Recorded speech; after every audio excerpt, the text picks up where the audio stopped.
Hello, everyone. Welcome to the Cyber Weekly. The Cyber Weekly is a podcast where we talk about cybersecurity with me, Deogratius Okello, and Josephine Olok, my co-host.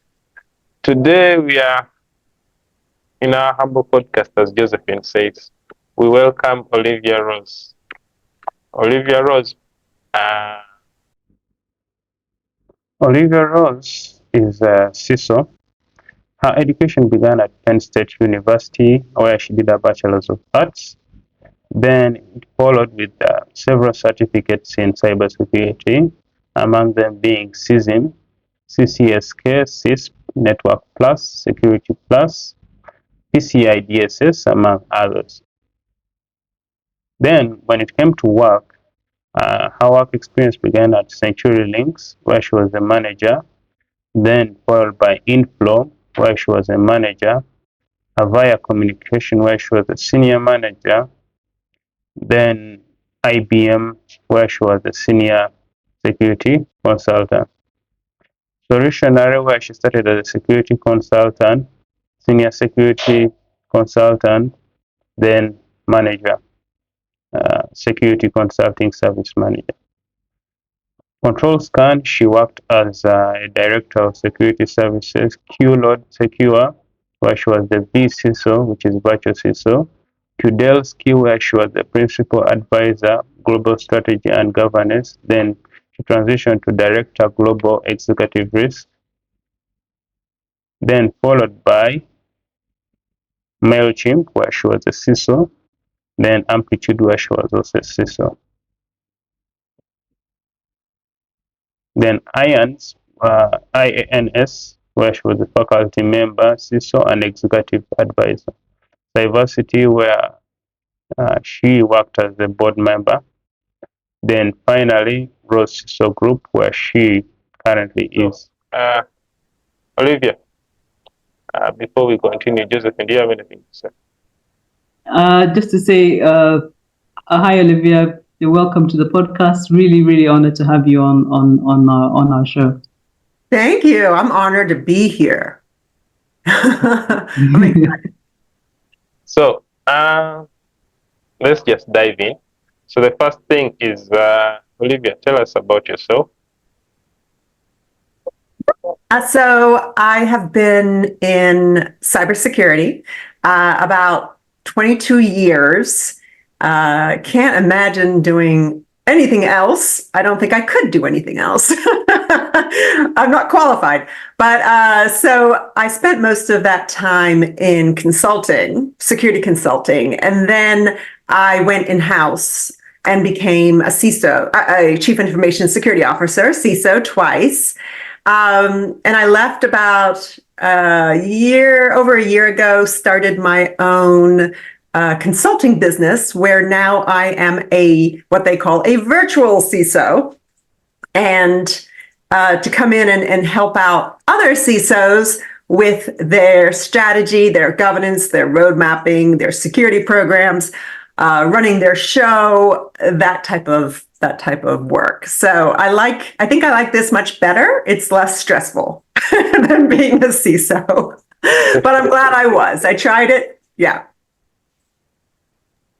So is there any reason why you went into cybersecurity? Was there something that specifically pulled you, or why did you get into it?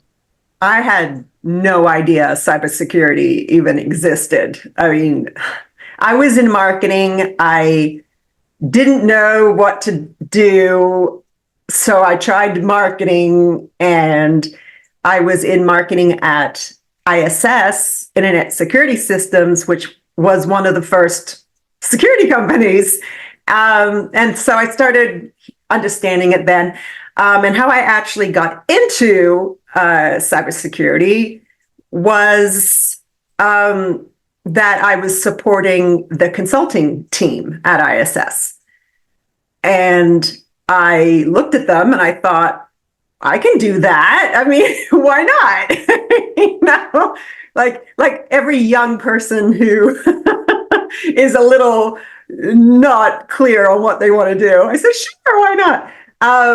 And so I joined the consulting team and have stayed in it ever since. So that's why I always say you can learn security. Everyone can learn security. If I manage to learn security, anyone can learn security. So, and become really good in it.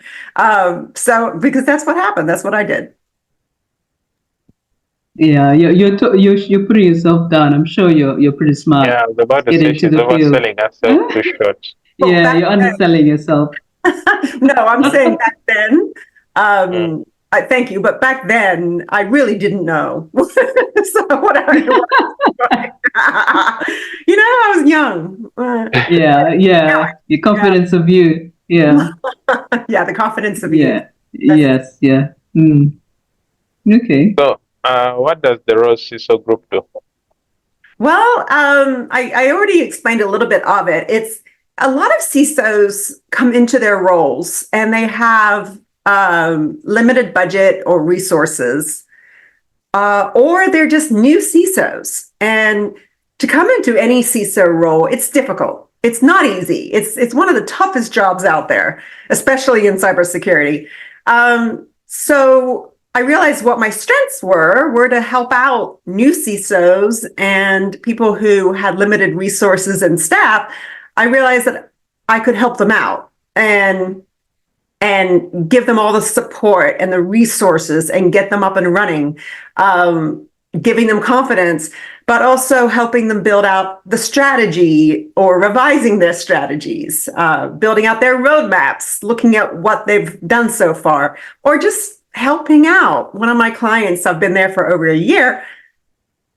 I'm just helping out, doing whatever they need to get done, and it's working out great. So there's many things that it does. And I also have partnerships with other security leaders that if there's a job that I don't know how to do, which, there are definitely some, I can pull them in because they do it much better than I can.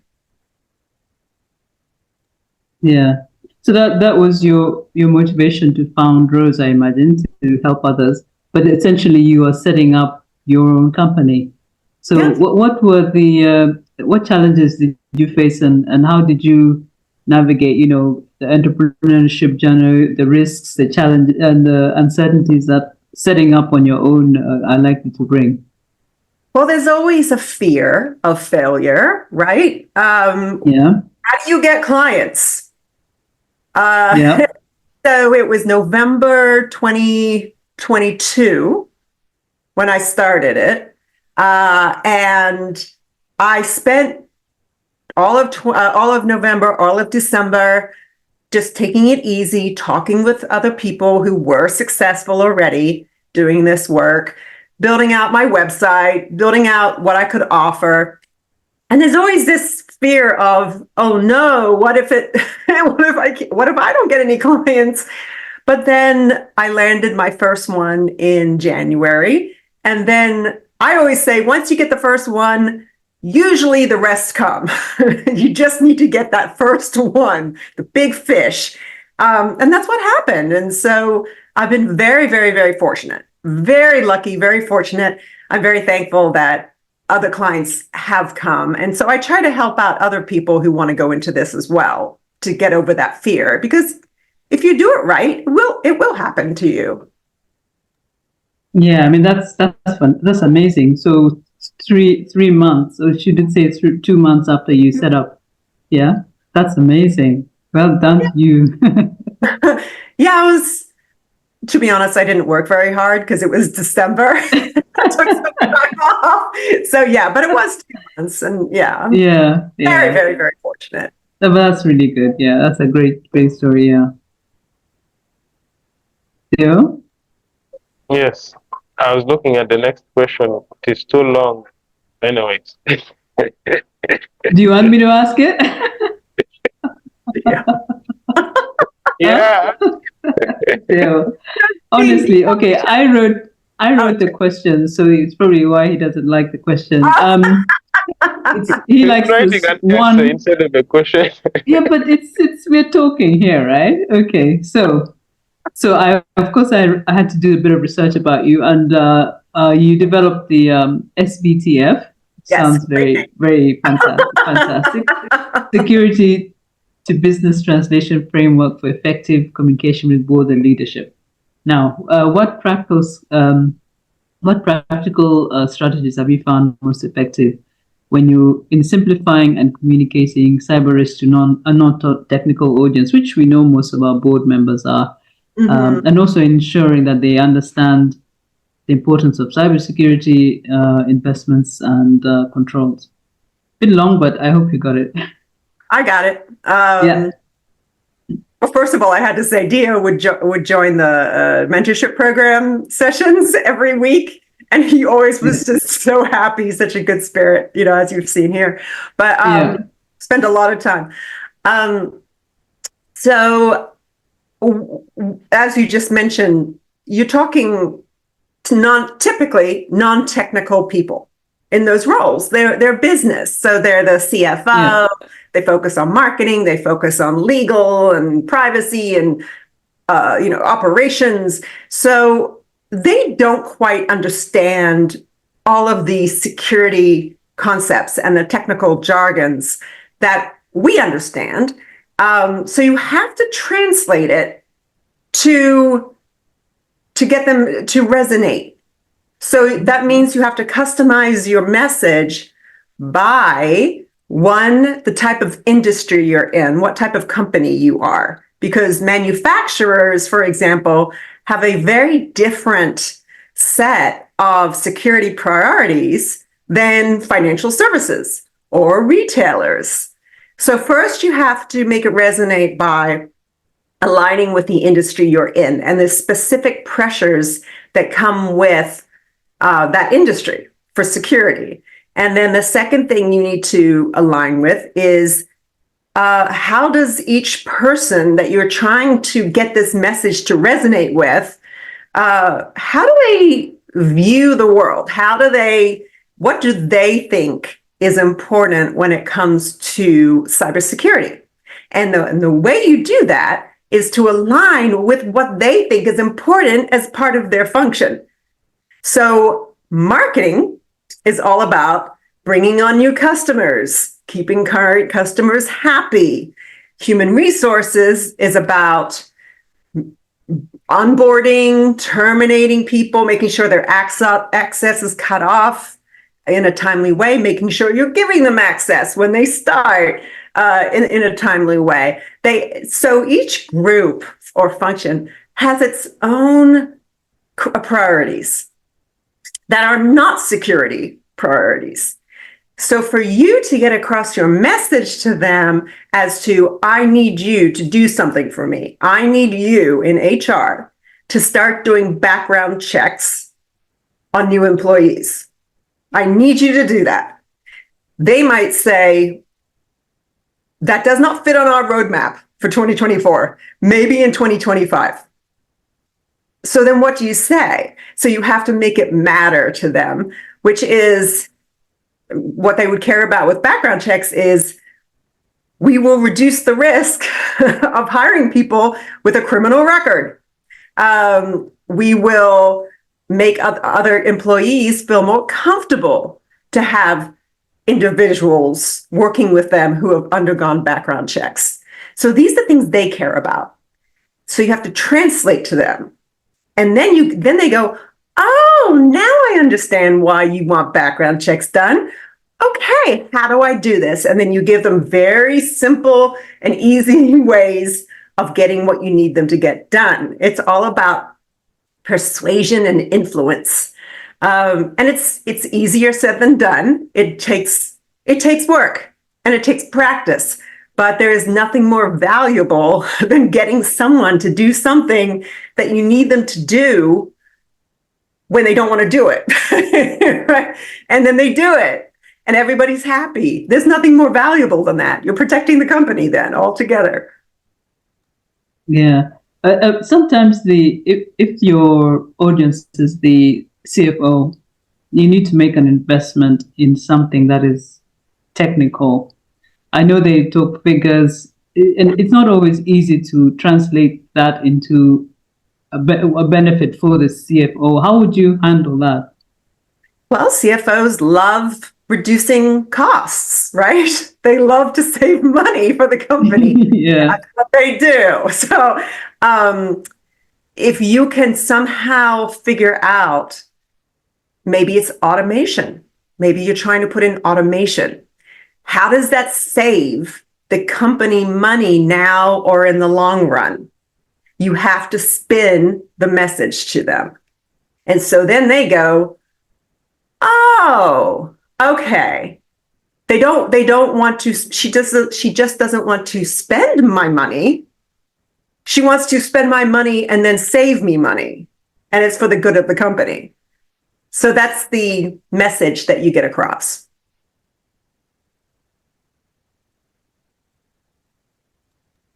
Yeah. Okay, let No, me try that's to read yeah. this question. Theo, your turn. Hopefully I'll read it well.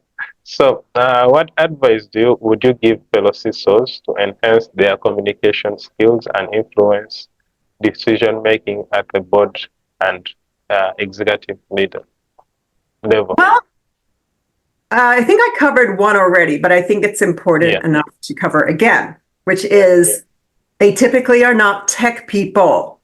So they don't understand tech jargon, but more importantly, they don't understand why they're supposed to care. And I see this over and over and over again. So a common statistic or data point CISOs give to their board of directors because they think they want to see it is our phishing test results. So we sent out 1,000 phishing test emails last quarter and 500 clicked on it. So that's bad. 50% clicked on it. But now this quarter, we sent out another one to 1,000 people and 30% clicked on it. So aren't we great? And they always show this, this graph that goes down of like, oh my gosh, we went down from 50% to 30%. We're amazing. So what does the board do? They sit there and they go, it looks good. I mean, it seems like I should be happy about this, right? I mean, I think it's good that fewer people clicked on the phishing test link. I think that's a good thing, but I really don't understand at the end of the day, how is this going to benefit the company? I really don't get it. But I'm not going to ask because then I'm going to look like an idiot in front of everybody else who's sitting there going, looks good, right? But everyone's thinking the same thing.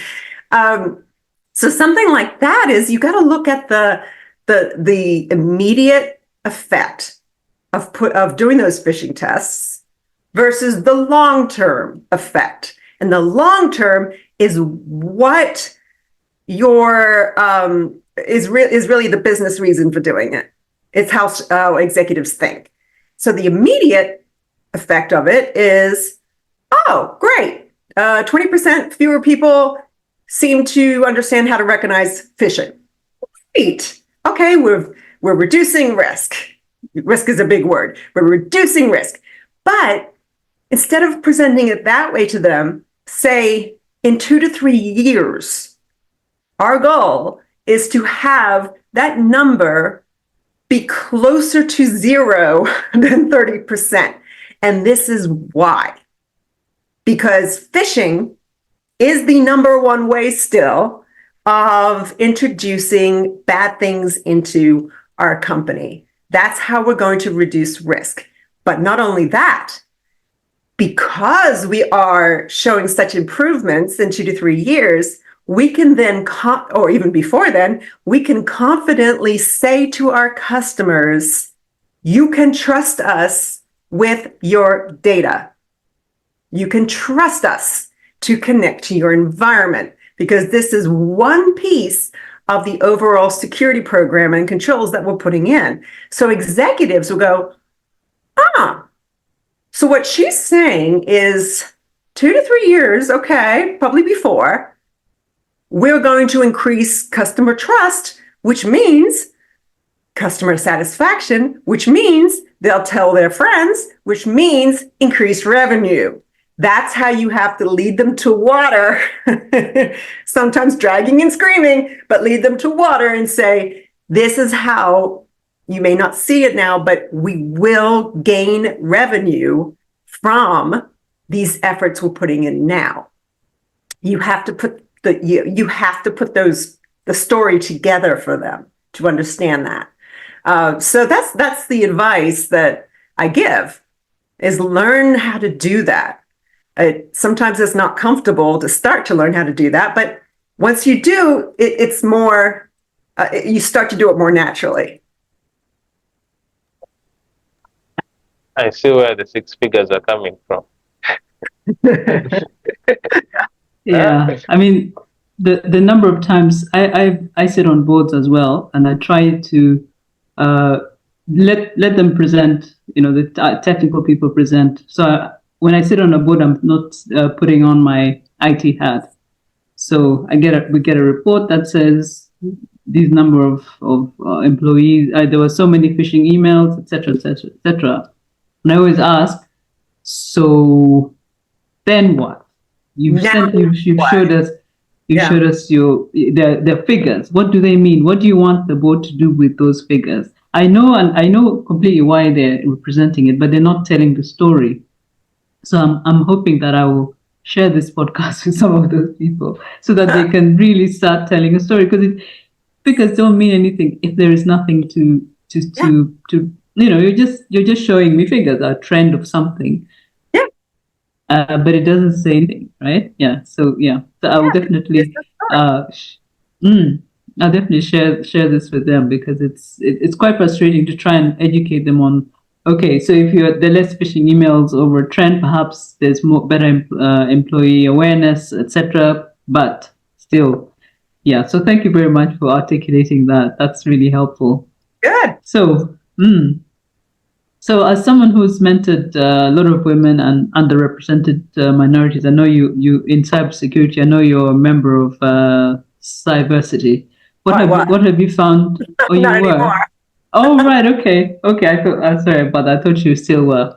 So, what have you found to be the biggest obstacles for women and underrepresented minorities when they're trying to pursue careers in cybersecurity? And what advice can you give them? I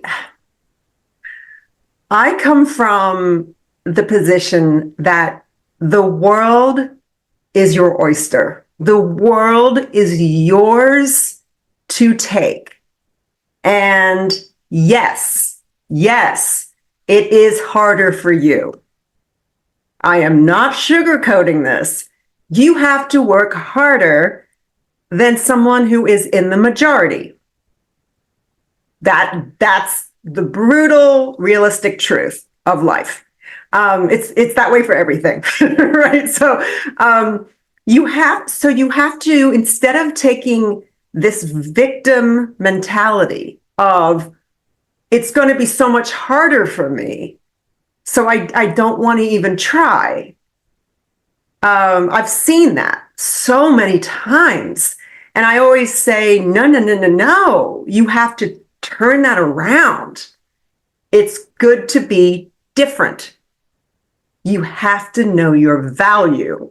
You have to learn your value, and you need to be different, because there are many, many people who do things the same way in cybersecurity, and it doesn't work. We know it doesn't work, right? We know this, it's obvious.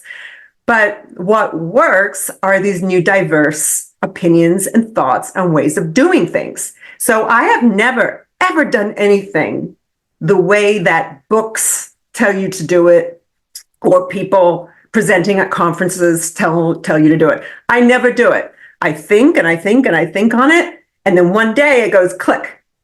That's how I'm going to do it. And sometimes doesn't work out so well, right? But most of the time it does. And that's what I say, double down. I double down on that. And I say, I am going to take this all the way as far as I can take it. And so women and underrepresented minorities, if you are not in the majority, realize your power of doing things differently. What you're missing is the confidence. You're missing the confidence because the security world is dying for solutions. We're desperate for services that work, products that work, anything that will help us. And we can't keep doing it the same way we've been doing it. It doesn't work. That's obvious. So get that security. Join. Don't just hang out in associations that are geared towards minorities. Use them as support, get support from them, but you have to learn how to have the confidence to play what I call with the big boys, right? The majority. And I've always focused on doing that myself. I love my women groups. I love them. I have friends. I have support system with my women in cybersecurity, but I know how to play with the majority. I know how to get on a stage and not be interrupted on a panel, for example, right? You have to learn how to play with the boys. You have to be liked. You do. You will be accepted. I was just talking with someone yesterday. Men in cybersecurity want diversity. Men are big supporters of diversity. You'd be very surprised, but they are. They just don't know how to go about it because they don't want to overstep. They don't want to offend the person, right, who's not in the majority. If you are diverse and in the minority, if you have the confidence to reach out to these people like Dio does, right? Like you reached out to one of your guests coming up. If you have the confidence to reach out to these people, you will get it back in spades. You will get it back fruitfully. But what I often find, and it's one of the most irritating things I see, and I speak for women because I'm a woman, right? What I see so many times are just women not having that confidence or being scared. Just go do it already. And if you do it, I promise you, you will fail every now and then, but you got to look at failure as, I don't fail, I learn. That's how I look at it. I learn from it. It's not a failure. But most of the time, the whole world will open up to you. And that's something I learned very early on in my career is I'm not going to sit back just because I'm the only woman I know in cybersecurity and I don't know any other women. I'm not going to sit back and just sit in the corner of the room. I'm going to show the majority that I'm cool. I'm smart. I know what I'm talking about most of the time. But there are women like me out there. But these women need to get that confidence. And it drives me crazy when I don't see it. But when I do see women doing it, I'm like, go, go, go, go, sister, go. But it can be done. Just get that confidence, get over the insecurity. It's killing your career success. I mean, Josephine, look how well you've done. Do you think you were this successful just kind of being all shy and insecure about it? No, you got out there and you made your way. Well, I was afraid, but I did it afraid, as they all say. Just do it anyway. So I think you're right. Mindset change and also building the confidence, and I think confidence comes with actually doing things. I think if you're afraid and you just sit back, you're never going to get the confidence to do anything. And once you've started, I think it's a great you can build on that. Yeah. So And people see it. People see it. And the thing is, I always saw it with Dio, right? Because I've seen you so many times in the mentorship program showing up That took guts because most of the people were in the United States. Dio's not, right? So you still showed up. You started your blog, or is it a newsletter or blog? What do you call it? Newsletter. Started your newsletter. You started this podcast. All of these things take a lot of guts, right? And bravery. You didn't just sit back and say, I'm not going to try, because good golly, you're trying, right? So you will be successful because you have that confidence and that drive. And you can see it. I mean, you can see it. You can see people. That's why Bob, who's coming on this show as a guest, you're one of his favorites because you can see it in you, right? That confidence and that drive. And that's really exciting to see in someone who's new. Yeah, and young and still a student though, I think. Yeah. Yeah. It still has the energy. Yes, still young, yeah. Yeah, when you get to my age, it's like getting up. Yeah. Yeah. So, as a mentor, what have you gained from mentoring? What do I gain from it? Yeah. I think it's that. I think that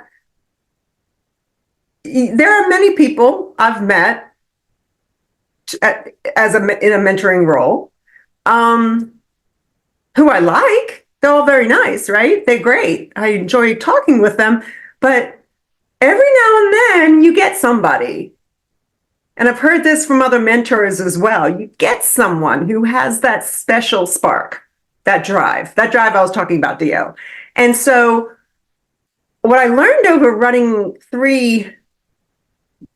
four sessions of the mentorship program, I met a lot of people, a lot of young people coming into cybersecurity, hundreds and hundreds and hundreds. I met them, right? But there's 10, and I know exactly who they are, who I remember. There's 10 who I'm like, those are people who are definitely going to make it. Because even though they're new, they have that passion, that enthusiasm, that drive, that, you know what, there's going to be hurdles. It's going to be harder for me. But sometimes that makes it more fun. You can surprise people. Those are the people that I think really make it worth it in all the time that you spend. Those I love to see. I love to see them. And when they get their first job, it's exciting because you're like, okay, now I see it. Now I see where you're going to go. There's one woman I spoke with a month ago or so who has a few years already. She's in application security engineering and wants to get more into it. And instantly I was like, reach out to me anytime, because for selfish reasons, I want to be known as someone who contributed to your success, because I know you're going to be a great success. So in 20 years, just remember your old friend over here, right? There's people like that. And that's what's exciting about it. That's what I gain the most out of it. Some people you talk with and you just like, that's the last time I'm going to talk with them, because I know they're not that driven. And that's okay. They'll go do something else that they're more driven about. That's okay. But there are some people you're like, oh, okay, I see you. You go on with your bad self. There are people like that. Yeah, I get that. I really do. There's some people who, it's not something that you can actually define. Sometimes you just see it and you just feel it when you're talking to the person. I mean, like Dale approached me at a conference and he said, I want to do a podcast. And I said, yeah, sure, go ahead. And a lot of people can say that and then not do anything about it. And then the next thing I know, he's reaching out and saying, this is the idea I've come up with. And I'm like, you run with it. I'll support you. So yeah, that's I get that. That's Yeah. the difference. That's the Yes. difference. Yeah. Yeah. Mm. This call is about Dio. Let's talk about how great he is for the rest of the call. Yeah, I mean, look, I'm just in for the ride, right? Yeah, we're just here for the ride. Yeah. Okay. So now we're getting on to winding up, and these are Deo's questions. So if they're very short, it's his fault. So, what are the what are the biggest mistakes newbies make when they get started in cybersecurity? What have in your experience? I wrote a post today about it, actually. I'm not trying to get clicks, but on LinkedIn, if you go to my profile, you'll see it dated today. It's Okay. March 7th. So look for today's post, March 7th. I think I'll include it in the show notes. the biggest mistake. Sorry? I will include it in the show notes. Oh, you are? Okay, perfect. Oh, yeah, you do. Okay, perfect. Thank you. I think the biggest thing is kind of what I wrote today. It's like you call yourself non-technical and you downplay yourself. And I see a lot of newbies doing that. If they're not highly technical, if they are, that's great, right? That's a great skill. But if you're not highly technical, you can still be a great success in cybersecurity. You can't call yourself non-technical. It's limiting. You're downplaying your skills. You call yourself, what I do is governance and strategy. You're on that side, which is just as important as the tech skills. Now, the only way this does work, and I say this all the time, you can't just do governance and strategy. You have to at least have some level of understanding of technology. You have to know how to read a pen test report. You have to know the basics of the foundations of configuring a firewall rule set. You have to understand cloud security infrastructure. You have to understand these things, but you don't need to be a coder. You don't need to be a hands-on server person who configures servers. You don't have to be that way. If you are, great. But if you're not, don't downplay yourself by saying that you're non-technical. You have to position yourself as, I'm an amazing strategic and governance leader. That's what I do. I understand technology. You wouldn't want me doing a pen test. It will take weeks for me to do a pen test.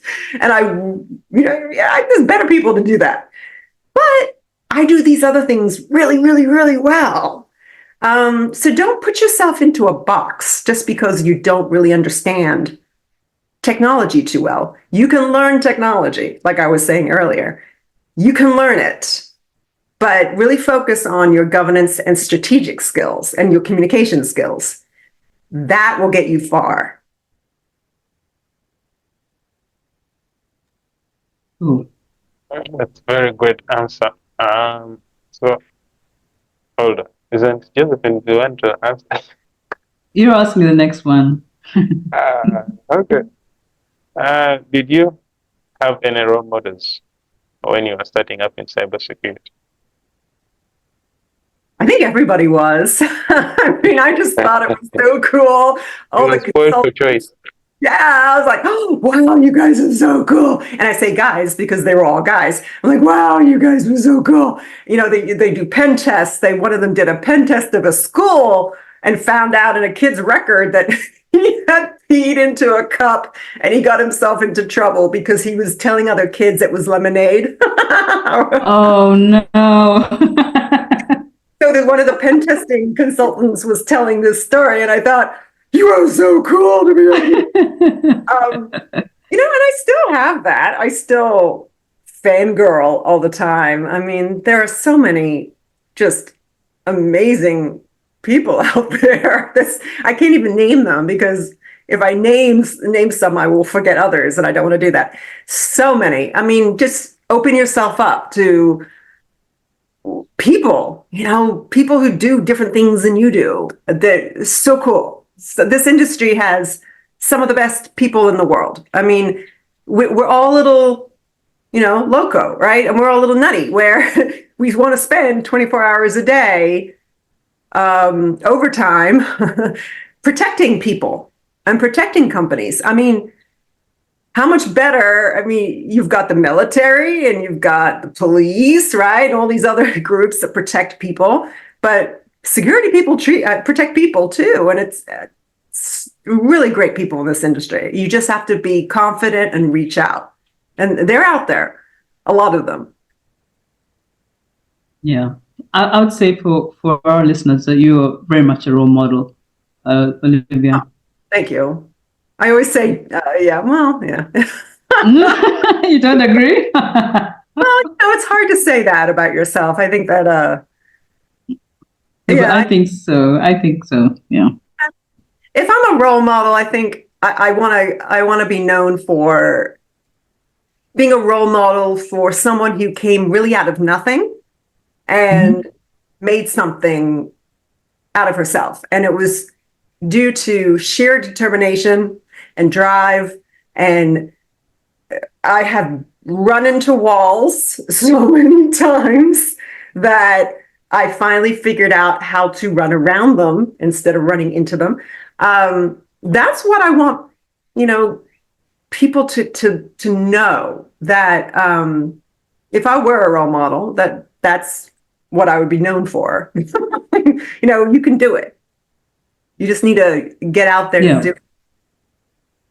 Yeah. No, that's a good message to give out. So we've come to the end. First, I really, really want to appreciate you taking your time. I know you have a very busy schedule. Of course. We're going to start a long weekend because we celebrate International Women's Day. So tomorrow is a holiday for us. No way. Yes, we do. Great. Yeah, that's good. So yeah, so I don't know if you have any. It's been a wonderful having you on the show and telling us about your experience.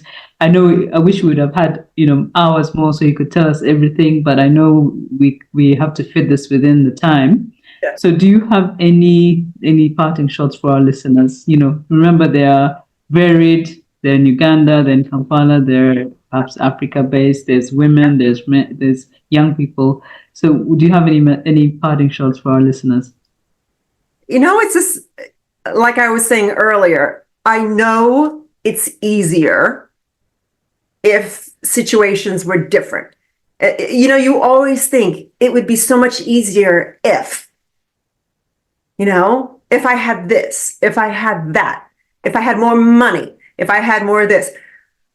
I'm here to tell you, I came from no money. And I came over my own hurdles, believe me, and I still do. I work on them every day. You can do this. You have to define what makes you happy. Where do you want to be? And the answer to that is not necessarily CISO. It can be, there are many, many, many things you can do in cybersecurity. You don't have to be a CISO. There's so much other stuff. So figure out what that is and don't let hurdles become walls because that's in your head. Yes, it is going to be harder for you. It is. It would be easier if you had millions of dollars. Yes, right? It would be easier if your family was connected and lived next door to the CEOs of these big companies who would hire you. Yes, some people have luck, right? That's how they grew up, next to CEOs. Don't use that as an excuse that you don't have it, whatever that is that's holding you back, as a reason. Because once you do that, you're done. It's not going to happen for you. It's not. And I've lasted 22 years in this industry, and I have had a lot of difficulty being the only woman I knew for a very long time. But I didn't quit. Don't quit. So that's what I would share. It seems harder. It is harder. That's life. But you can do it. Just don't give up. Keep the drive. Reach out to them. Thank you. Yeah. Thank you. That's amazing. I love that message. Thank you so much for talking to us. It's been so nice. It's been lovely. Yeah, it's been wonderful. Thank you for your time. Yeah. Yeah, anytime. Well, thank you. Thank you, Olivia, for coming. Thank you for honoring our invitation. Of course. Actually, the podcast, the next conversation which I would want our listeners to check out is David Elcock's.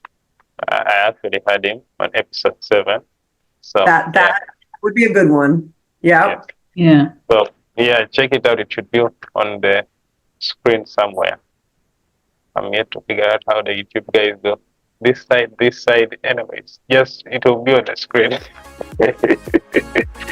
Yeah. So yeah, I guess that's it.